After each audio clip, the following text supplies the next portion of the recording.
دیکھیے خوف ان کو آتا ہے جو پاکستان کی تاریخ کا سب سے زیادہ قرض لے لیں، جو پاکستان میں خاتم النبیین نہ بول سکے، جو نوجوانوں کے اخلاق بگاڑ دیں، جو لوگ پاکستان میں 9 مئی کے واقعات کرتے ہیں، جو پاکستان کے ہر ایشو کو نان ایشو بنا دے، جو کشمیر کو انڈیا کے حوالے کرتے، وہ خوف زدہ ہے۔ محمد نواز شریف کی چلتی پھرتی بولتی تصویر پاکستان کے ہر چپے چپے کونے کونے قریے میں ہے، کہیں پہ موٹر وے ہے، کہیں پہ ہر گھر میں لیپ ٹاپ ہے۔ کیا آپ نہیں سمجھتے کہ عمران خان کو بھی انتخابی میدان میں ہونا چاہیے؟ خوف زدہ وہ لوگ، دیکھیں خوف زدہ وہ لوگ ہیں بالکل۔ مجھے اگر ایسے الیکشن لڑنے کا کیا مزہ آئے کہ ٹکر کا کوئی مقابل ہی نہ ہو؟ سن لینا، خوف زدہ وہ لوگ ہیں جو 2018 میں دھاندلی کر کے آئے، آر ٹی ایس کو بیٹھال کے آئے۔ خوف زدہ اس لیے ہے کہ اب ثاقب نثار نہیں ہے، خوف زدہ اس لیے کہ آصف شہید کھوسا نہیں ہے، خوف زدہ اس لیے ہے کہ اب جنرل فیض حمید نہیں ہے۔ وہ لوگ خوف زدہ ہیں، ہم خوف زدہ نہیں ہے۔ پیپلز پارٹی کہہ رہی ہے آپ خوف زدہ ہیں، اپنے کام سے آئے تھے، اپنے کردار سے، ریبلٹی سے۔ آپ یہ الیکشن کمیشن کے فیصلے کو کیسے دیکھ رہے ہیں جو پی ٹی آئی کے انٹر پارٹی الیکشن کے حوالے سے؟ بسم اللہ الرحمن الرحیم۔ جب الیکشن کمیشن کا یہ فیصلہ آپ نے کہا اور مجھ سے سوال کیا تو میرے بیک ڈراپ پہ تناظر میں اسی پس منظر کو یاد کر رہا تھا جب 2018 میں ہمارے پارٹی کے ساتھ یہ کچھ کیا گیا کہ ہمارے پارٹی کے جو صدر تھے ان سے صدارت کا عہدہ منصب چھین لیا گیا تھا، اور پھر وہ آپ نے ٹھیک کہا، سعدی عباسی اور ایک اور ہمارے دو صاحب کو آزاد جانا پڑا سینٹ کے الیکشن میں۔ اور اس کے علاوہ جو 2018 میں ہمارے ساتھ ہوا وہ ناقابل بیان ہے، پوری پارٹی کو تتر بتر کر دیا گیا اور لوگ زبردستی لوگوں کو ادھر ادھر کیا گیا۔ تو ہم ایک مراحل سے گزر چکے ہیں، میرے خیال سے جو عاجز نے کہا مختلف سیاسی جماعتیں ان مراحل سے گزر چکی ہے، اور سیاسی جماعتیں ان مراحل سے گزر کر کے دوبارہ اپنے وجود کو برقرار کرنا اور رکھنا جانتی ہیں، اور ہم نے یہ کچھ کر کے دیا اور سارے مصائب سے ہو کے آئے ہیں۔ میں یہ سمجھتا ہوں یہ جو الیکشن کمیشن کا فیصلہ ہے، اس الیکشن جیسا عاجز نے کہا کہیں کوئی جھول، دیکھیے ایسے نہیں، وہ اکبر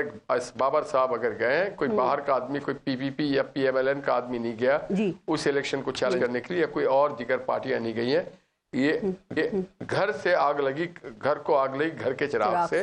تو یہ جو گھر کو آگ لگی گھر کے چراغ سے وہ والی بات ہونی چاہیے، اور دیکھنا چاہیے کہ وہ لوپ ہولز کیا تھا، اور پھر ان کے وکیل میں آپ کی رائے پہ کہہ رہی ہوں نا کہ اتنا غیر قانونی کام ہو گیا تھا کہ پی ٹی آئی سے بلے کا نشان واپس لے لیا گیا ہے، اور اب ان کے لیے الیکشن لڑنا ناممکن ہو گیا ہے۔ دیکھیے یا ہو جائے، دیکھیے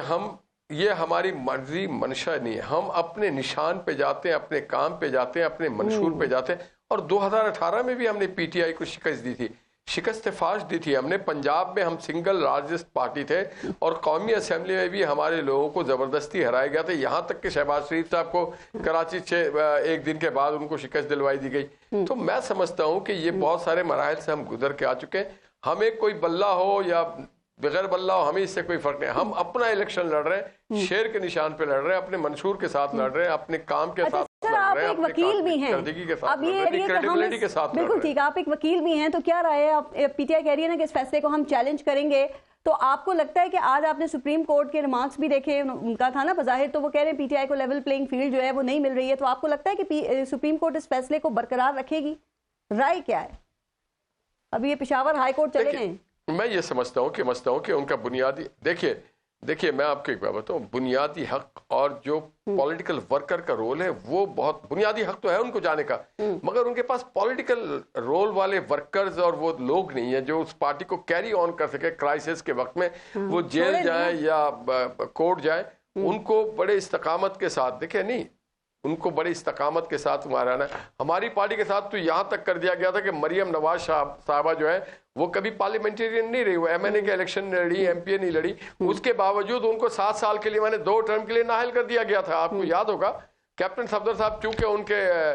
ہسبینڈ تھے تو ان کر دیا گیا تھا۔ تو آپ دیکھیں ہر بار ایک نیا طور طریقہ ہوتا ہے، تو ہم یہ سمجھتے ہیں کہ ہاشمی صاحب آپ کی بات ٹھیک ہے، دیکھیں نااہلیاں ہوتی ہیں لیکن پارٹی کو تو الیکشن سے باہر نہیں کیا جاتا نا سر، اور اب جو ان کو لیول پلینگ فیلڈ نہیں مل رہی ہے، ابھی میں نے پہلے بھی کہا نا کہ سپریم کورٹ کی مارکس بھی یہی ظاہر کر رہے ہیں۔ آپ دیکھیے میں سپریم کورٹ کے بیہاف میں کوئی سویپنگ اسٹیٹمنٹ نہیں دے سکتا، اور نہ ہی میں الیکشن کمیشن کے